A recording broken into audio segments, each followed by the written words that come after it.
They work very hard and లేని ప్రపంచాన్ని సృష్టిస్తారు. అంటే వాళ్ళు ఊహించుకొని ఆ ఊహకు ఒక ప్రాణం తీసుకొని వస్తారు. అదే సినిమా. సో ఎవరు సినిమా తీసినా we have to encourage them. గొప్ప సినిమాలు రావాలని కోరుకుందాం, సినిమాలు హిట్ అవ్వాలని కోరుకుందాం. నిర్మాతలకు డబ్బులు వస్తే 10 మందికి అన్నం పెడుతుంది ఈ సినిమా పరిశ్రమ, కాబట్టి మంచిగానే కోరుకుందాం. కానీ ఎటొచ్చి ఒళ్ళు కొవ్వెక్కి మాట్లాడితేనే అసలు సమస్యలు వస్తాయి.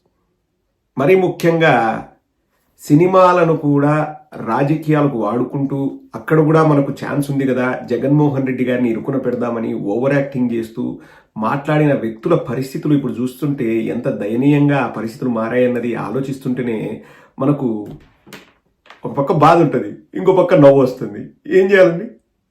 అంతన్నాడు ఇంతన్నాడే గంగరాజు ముంతమాడి పండన్నాడు అని ఎగిరి ఎగిరి ఎగిరి ఇప్పుడు తుస్సని సైలెంట్గా మూసుకొని కూర్చున్నాడే అని చెప్పేసి నాకు కూడా బాధ అనిపిస్తుంది. ఇప్పుడు ఛాన్స్ దొరికిన చోటల్లా చెలరేగిపోవడం. ఇప్పుడు అమెజాన్ పైన ఎందుకు నిప్పులు చెరగట్లేదు పవన్ కళ్యాణ్? ఎన్టీవీలో నిన్న ఒక కథనం వచ్చింది, shocking, OTT deal cancel, Harihara Veeramallu movie OTT deal cancelled అని చెప్పేసి ఎన్టీవీ అతను 24 గంటల క్రితం రాశాడు. అందులో ఏం జరుగుతుంది అక్షరాలు నిజమవుతుందండి. ప్రతిదీ మనకు వచ్చే ఇన్ఫర్మేషన్ అంతా 100% అది గ్యారంటీ అంటేనే మనం మాట్లాడతాం, లేకపోతే ఎందుకులే లైట్లే వేస్ట్ ఆఫ్ టైం అని చెప్పి మాట్లాడడం. సో అమెజాన్ వాళ్ళు ఎగ్జాంపుల్ అండి, సినిమా రిలీజ్ ముందు 25% ఇస్తారంట, సినిమా రిలీజ్ అయితేనే 50% ఇస్తారంట, అక్కడ ఓటీటీలో రిలీజ్ అయిన తర్వాత రిమైనింగ్ 25% ఇస్తారంట. సపోజ్ 100 కోట్లు అనుకోండి, అతను చెప్పింది నాకు తెలిసి 100 కోట్లకు ఏదో డీల్ అన్నట్లు నేను విన్నా, గుర్తుంది. 25 కోట్లు అడ్వాన్స్ ఇస్తారంట, రిలీజ్ అప్పుడు 50 కోట్లు, మళ్ళీ ఓటీటీలో రిలీజ్ అయినప్పుడు మిగతా 25 కోట్లు ఇస్తాం. సో ఫస్ట్ మార్చ్లో అన్నారు, మళ్ళీ మేలో అన్నారు, మళ్ళీ జూన్లో అన్నారు. రిలీజ్ కాకపోయే లోపల నువ్వు జూలై లోపల రిలీజ్ చేస్తే రిలీజ్ చేసుకో మహానుభావ, లేకపోతే మా డబ్బులు మాకు మర్యాదగా వెనక్కి అని చెప్పేసి అమెజాన్ వాళ్ళు రిటర్న్ గిఫ్ట్ ఇచ్చారంట. ఇప్పుడు మరి నువ్వు శంగిరిమింగిన అమెజాన్ మీద ఎందుకు ఎగరట్లేదు? పవన్ కళ్యాణ్ ఎందుకు ఎగరట్లేదు? అమెజాన్ ఆఫీస్ ముందరికి కుక్కల వ్యాన్ తీసుకెళ్లి దాని మీద పెట్టి రుద్ది మమ్మల్ని ఎవడరా ఆపేది, రండ్రా చూసుకుందాం, మమ్మల్ని ఎవడరా ఆపేదని ఎందుకు ఊగడం లేదు? నా పాయింట్ అది.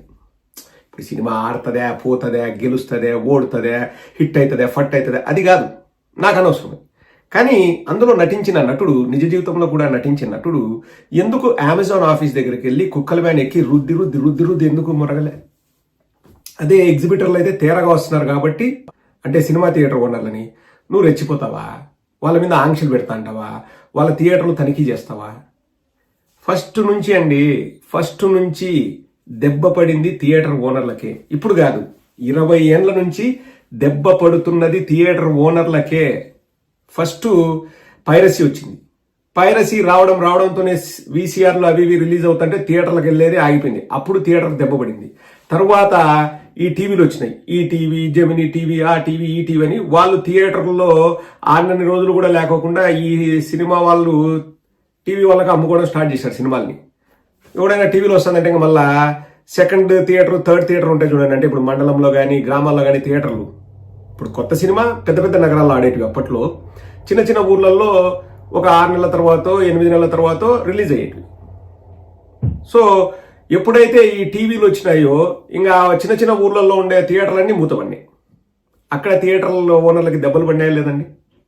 ఫస్ట్ పైరసీ, 2 ఈ టీవీలు రావడం వల్ల దెబ్బ పడింది. కానీ టీవీలో వాళ్ళకేమో నిర్మాతలు అమ్ముకుంటున్నారు, వాళ్ళకైతే డబ్బులు వస్తున్నాయి. ఆ డబ్బులు వస్తున్నాయి కదా, ఏం చేస్తున్నారు అంటే వాళ్ళ రెమ్యూనరేషన్లు పెంచుకోవడం, వాళ్ళ లాభాలు పెంచుకోవడం చేశారు. తర్వాత మెల్లమెల్లగా ఓవర్సీస్ మార్కెట్ పెరిగింది. ఓవర్సీస్ మార్కెట్ పెరిగి అక్కడ విపరీతంగా వాళ్ళు విదేశాల్లో డబ్బులు చేసుకోవడం కూడా స్టార్ట్ చేశారు. ఎవరు? సినిమా వాళ్ళు. మరి ఆంధ్రప్రదేశ్లో, తెలంగాణలో ఉన్న థియేటర్ ఓనర్లకు ఏమైనా లాభం జరిగిందంటే గుండు సున్నా. అది మా ఇష్టము, మీరు ఆడించుకోండి, మీకు ఇచ్చేది ఇంతే. సో పైరసీ వచ్చినప్పుడు థియేటర్కి దెబ్బ, టీవీలో వచ్చినప్పుడు థియేటర్కి దెబ్బ, విదేశాల్లో మార్కెట్ పెరిగినప్పుడు కూడా థియేటర్కి ఏం లాభం లేదు. ఇంకా ఇప్పుడు మూలిగే నక్కపైన తాటిపండు అన్నట్లు ఓటీటీ వచ్చింది. సినిమా రిలీజ్ అయిన 20-25 రోజులకే ఓటీటీలోకి పోతుంటే ఇంకా థియేటర్కి వచ్చేది ఎవడు? మళ్ళీ ఓటీటీ నుంచి కూడా నిర్మాతకు లేకపోతే హీరోకు డబ్బులు వస్తున్నాయి. ఆ వచ్చే ఎక్స్ట్రా డబ్బులన్నీ టీవీల ద్వారా వచ్చే ఎక్స్ట్రా డబ్బు, విదేశాల్లో వచ్చే ఎక్స్ట్రా డబ్బు, ఓటీటీల్లో వచ్చే ఎక్స్ట్రా డబ్బు, ఇవన్నీ కూడా హీరోల రెమ్యూనరేషన్లు పెంచుకోవడానికో, సినిమా ఇంత కలెక్షన్ చేసిందని డబ్బాలు కొట్టుకోవడానికి తప్పితే ఎగ్జిబిటర్కి ఏమైనా లాభం వచ్చిందండి? మీరే చెప్పండి. ఇప్పుడు మాకు కూడా నా చిన్నప్పుడు మాకు థియేటర్ ఉండింది చిలంకూరు అనే ఊర్లో. నాకు తెలుసు, అంటే నేను 7వ క్లాస్ వరకు మాకు థియేటర్ ఉండింది. థియేటర్ ఎట్లా రన్ చేస్తారు, దాంట్లో డబ్బులు ఎలా వస్తాయి, దాంట్లో ప్రొజెక్టర్కి ఎలా మెయింటెనెన్స్ ఉంటుంది, గేట్ దగ్గర ఎంతమంది ఉంటారు, టికెట్లు కలెక్ట్ చేసుకునే వాళ్ళు ఎంతమంది ఉంటారు, అక్కడ మళ్ళా ఒక ఏదో షాప్ ఉంటుంది కదా, అవన్నీ కూడా నాకు ఐడియా ఉంది. మా ఫాదర్ థియేటర్ రన్ చేసి, సో అంతో ఇంత నాకు తెలుసు. కాబట్టి ఏ తర్వాత మేము కూడా అమ్మేశాం, ఇంకా థియేటర్ రన్ చేసుకోలేకనే మేము కూడా అమ్మేశాం. సో ఏ తర్వాత థియేటర్లకి బొక్కే తప్పితే ఏం మంచి జరగలేదు.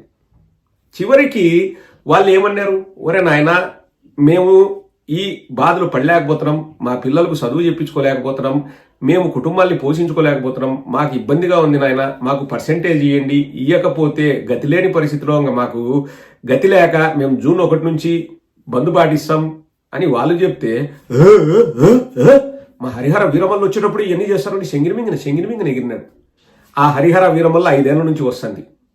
మార్చి 28 పోయింది, మే 9 పోయింది, జూన్ 12 పోయింది. కానీ అంటే కొవ్వు, ఒళ్ళంతా కొవ్వు, ఎగ్జిబిటర్ల మీద పడి ఎగిరితివి. ఈరోజు అమెజాన్ మీద పోయి ఎగురు. అమెజాన్ ఆఫీస్ ముందుకు వెళ్ళి, ఇండియాలో ఏమన్నా ఆఫీస్ ఉంటుంది కదా, కుక్కల వ్యాన్ వేసుకొని మురుగు, ఎవడ్రా మమ్మల్ని ఆపేది అని చెప్పి మురుగు. ఏమాడ మురగడానికి ఛాన్స్ లేదా, ఆస్కారం లేదా? కాదండి, సాయి ధరం తేజ్కు యాక్సిడెంట్ అయ్యి అన్నాడు దుర్గం చెరువు బ్రిడ్జ్ అన్నో తెలంగాణలో. కొందరు తాగి పన్నాడంటారు, కొందరు ఏదో ఇసుకుండి పన్నాడని మనకు అనవసరం. మనం అంతా కూడా అతను కోలుకోవాలని కోరుకున్నాం. అతనిది ఏదో రిపబ్లిక్ అని సినిమా ఫంక్షన్ వస్తే తెలంగాణలో అతను జారి పడితే జగన్మోహన్ రెడ్డిని తిడతాడండి పవన్ కళ్యాణ్. దిల్ రాజు నువ్వు రెడ్డి, జగన్ రెడ్డి కదా, రెడ్డి మీరు తెలుసుకోండి అని చెప్పి ఆడ కూడా ఛాన్స్ దొరికితే జగన్మోహన్ రెడ్డి గారిని తిడతాడండి. అసలు సంబంధమే లేదు అక్కడ. ఆడియో ఫంక్షన్కి ఆంధ్ర పాలిటిక్స్కి సంబంధమే లేదు. ఇప్పుడు అంతే, నువ్వు అధికారంలోకి వచ్చినావు, మమ్మల్ని ఎవడరా ఆపేది అంటావు, ఎగ్జిబిటర్ల మీద నీ ప్రతాపం చూపిస్తూ. ఇప్పుడు అమెజాన్ వాడు నీకు డెడ్ లైన్ పెట్టాడు, పవన్ కళ్యాణ్ అన్ని మూసుకొని జూలై లోపల రిలీజ్ చేస్తే చెయ్యి, లేకపోతే మా అడ్వాన్స్లు మాకి అని చెప్పేసి అమెజాన్ వాడు నీకు అల్టిమేటం జారీ చేస్తున్నాడు. ఏంటి వాళ్ళు చెప్పినారు. మరి అమెజాన్ మీద ఇప్పుడు చక్రపక్క అని ఎగురేని ఎగురితే వాళ్ళు వద్దు పోనాయన, నువ్వు వద్దు, నీ సినిమా వద్దు, మా అడ్వాన్స్ మాకి అంటే ఆల్రెడీ నిర్మాత దాంట్లో నిన్న కూరుకుపోయినాడు. 60 కోట్లు 70 కోట్లు చేతిలో ఉంటే కానీ బాక్సులు బయటికి రావంటాయి. ఎందుకంటే ఎవరి దగ్గరైనా మన డబ్బులు తీసుకుంటారు కదండి, ఫైనాన్షియర్స్ దగ్గర. సినిమా బయటకు వచ్చే ముందు ఆ ఫైనాన్షియర్స్కి డబ్బులు మొత్తం కట్టాలా. ఇప్పుడు ఏం మొత్తం ఎక్కడి నుంచి తెచ్చి కడతారు? సరే, మనకు ఆ ఫైనాన్షియల్ ఆస్పెక్ట్ కూడా మనం పట్టించుకోవాల్సిన అవసరం లేదు, వాళ్ళ తిప్పలు వాళ్ళు పడతారు. నేను అనేది ఏంటంటే, కొవ్వు తగ్గించుకుంటే మంచిది. పవన్ కళ్యాణ్ నీకు అవకాశం ఉందని చెప్పి కొవ్వొట్టిన మాటలు మాట్లాడి, నీకు అవకాశం లేని చోటున కుక్కిన పేనులాగా, మూసుకున్న పిల్లిలాగా, మన్నుదిన్న పాములాగా నువ్వు పడి ఉండడం, అది అన్నిసార్లు కూడా వర్కౌట్ కాదు. ఇంకా అమెజాన్ వాళ్ళు డెడ్ లైన్ ఇచ్చిందని కూడా జగన్మోహన్ రెడ్డి గారిని ఏమన్నా అంటావా? అను వాడికి సరిపోతుంది.